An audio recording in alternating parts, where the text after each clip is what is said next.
Levé août. Notre-Dame-des-Neiges. Rome, que Pierre, au premier de ce mois, a délivré de la servitude, offre un spectacle admirable au monde. Sagesse, qui depuis la glorieuse Pentecôte avait parcouru la terre, en quel lieu fut-il vrai à ce point de chanter que vous avez foulé de vos pieds victorieux les hauteurs superbes? Rome idolâtre avait sur cette colline étalé son faste et bâti les temples de ses faux dieux. Cette église apparaissent comme les points culminants sur lesquels Rome purifiée appuie sa base désormais véritablement éternelle. Or cependant, par leur site même, les basiliques de Pierre et de Paul, celles de Laurent et de Sébastien, placées aux quatre angles extérieurs de la cité des Césars, rappellent le long siège poursuivi 3 siècles autour de l'ancienne Rome et durant lequel la nouvelle fut fondée. Hélène et son fils Constantin, reprenant le travail des fondations de la ville sainte, en ont conduit plus avant les tranchées. Toutefois l'église de Sainte-Croix en Jérusalem, celle du Sauveur au Latran, qui furent leur œuvre plus spéciale, n'en reste pas moins encore au seuil de la ville forte du paganisme, près de ses portes et s'appuyant au rempart, tel le soldat qui, prenant pied dans une forteresse redoutable, investit longtemps, n'avance qu'à pas compter, surveillant et la brèche qui vient de lui donner passage, et le dédale des voies inconnues qui s'ouvrent devant lui. Qui plantera le drapeau de Sion au centre de Babylone. Qui forcera l'ennemi dans ses dernières retraites, et chassant les idoles vaincus, fera son palais de leur temple. Aux voix qui fut dite la parole du Très-Haut.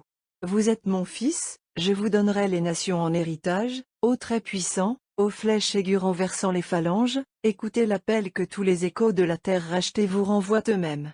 Dans votre beauté, marchez au triomphe, et régnez, mais le Fils du Très-Haut a aussi une mère ici-bas, le chant du psalmiste, en l'appelant au triomphe, exalte aussi la reine qui se tient à sa droite en son vêtement d'or, si de son père il tient toute puissance, de son unique mère il entend recevoir sa couronne, et lui laisse son retour les dépouilles des forts.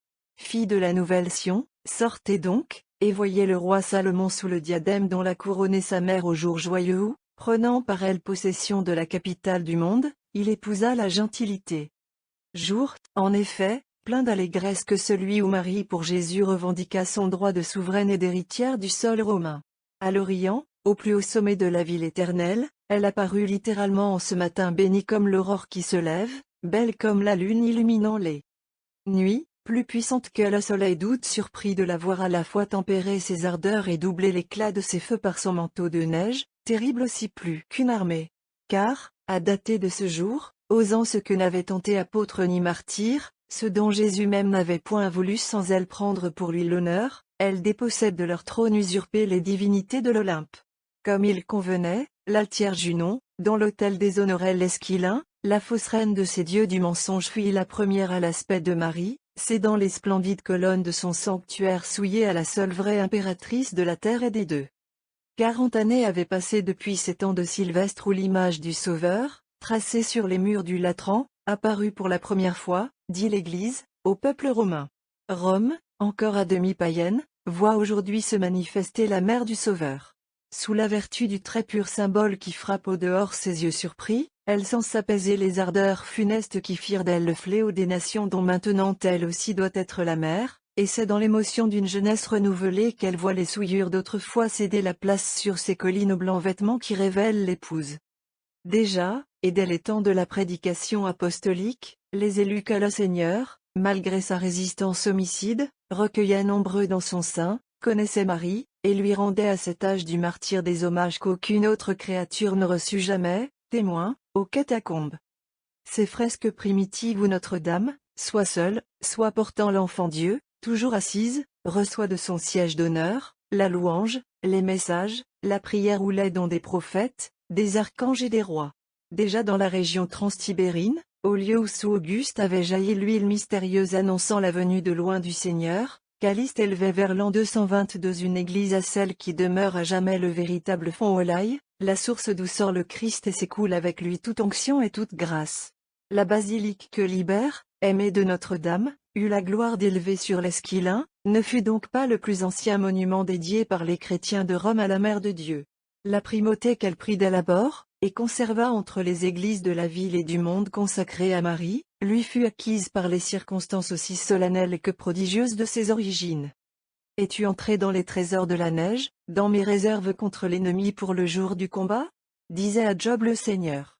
Au 5 août donc, pour continuer d'emprunter leur langage aux Écritures, à l'ordre d'en haut, les trésors s'ouvrirent, et la neige s'envolant comme l'oiseau précipita son arrivée, et sa venue fut le signal soudain des jugements du ciel contre les dieux des nations. La tour de David domine maintenant les tours de la cité terrestre. Inexpugnable en la position qu'elle a conquise, elle n'arrêtera qu'avec la prise du dernier fort ennemi ses sorties victorieuses. Qu'ils seront beaux vos pas dans ce expédition guerrière, ô filles du prince, ô reines dont l'étendard, par la volonté de votre fils adoré, doit flotter sur toute terre enlevée à la puissance du serpent maudit. L'ignominieuse déesse qu'un seul de vos regards a renversé de son piédestal impur, laisse Rome encore déshonorée par la présence de trop de vains simulacres. Ô notre blanche triomphatrice, aux acclamations des nations délivrées, prenez la voix fameuse qu'ont suivi tant de triomphateurs aux mains rougies du sang des peuples. Traînant à votre char les démons démasqués enfin, montez à la citadelle du polythéisme, et que la douce église de Sainte-Marie Inaraculli remplace au Capitole le temple au dieu de Jupiter.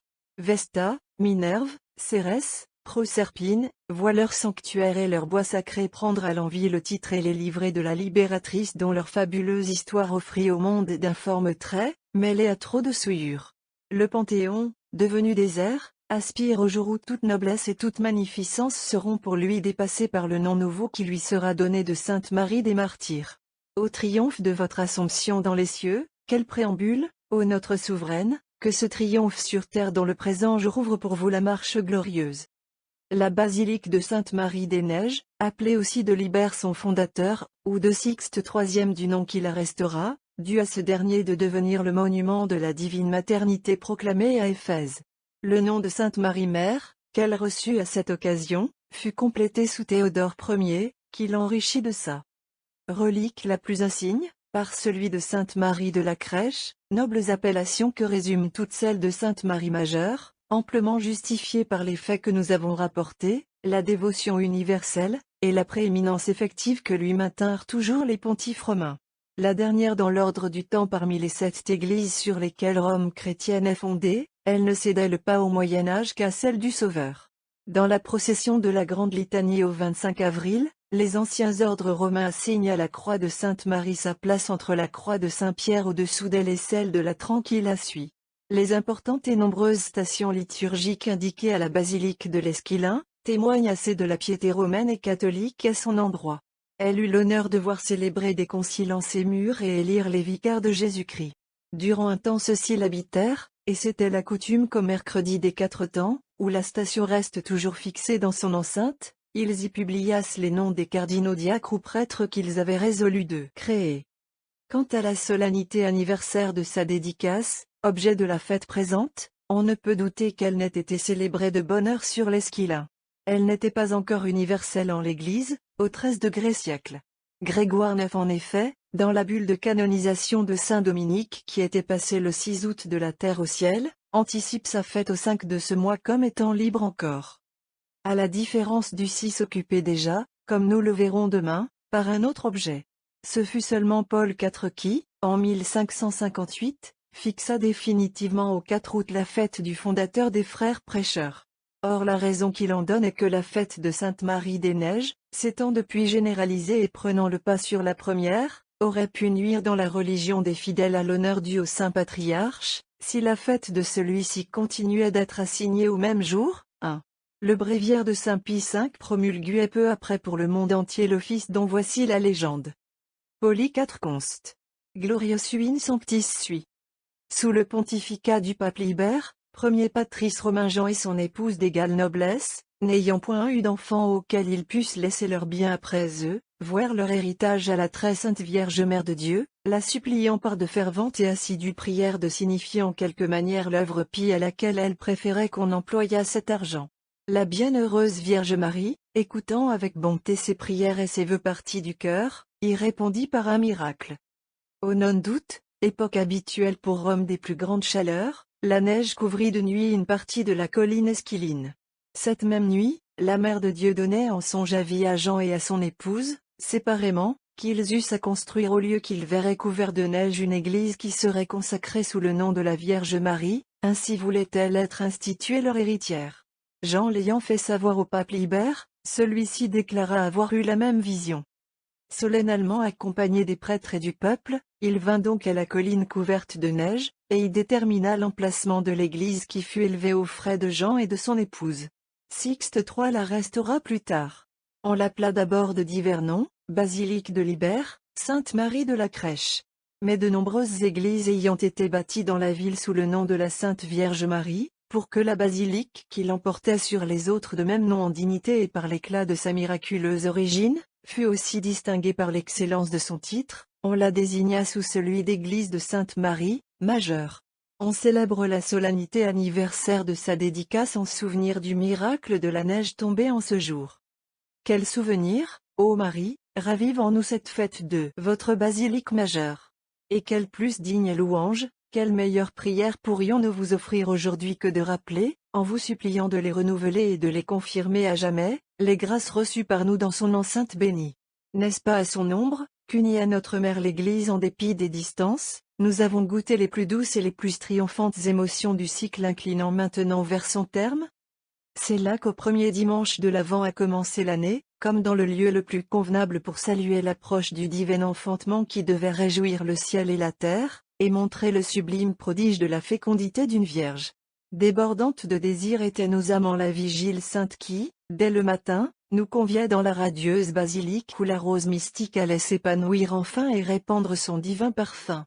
Reine de toutes les nombreuses églises que la dévotion romaine a dédiées à la Mère de Dieu, elle s'élevait devant nous resplendissante de marbre et d'or, mais surtout heureuse de posséder en son sein, avec le portrait de la Vierge Mère peint par saint Luc, l'humble et glorieuse crèche que les impénétrables décrets du Seigneur ont enlevée à Bethléem pour la confier à sa garde.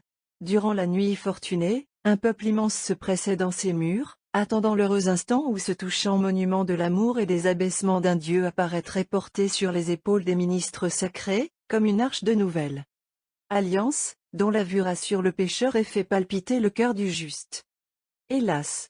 Quelques mois écoulés à peine nous retrouvaient dans le noble sanctuaire, compatissant cette fois aux douleurs de notre mère dans l'attente du sacrifice qui se préparait. Mais bientôt, quelles allégresses nouvelles dans l'auguste basilique! Rome faisait hommage de la solennité pascale à celle qui, plus que toute créature, eut droit d'en ressentir les joies, et pour les angoisses que son cœur maternel avait endurées, et pour sa fidélité à conserver la foi de la résurrection durant les cruelles heures que son divin Fils dut passer dans l'humiliation du tombeau.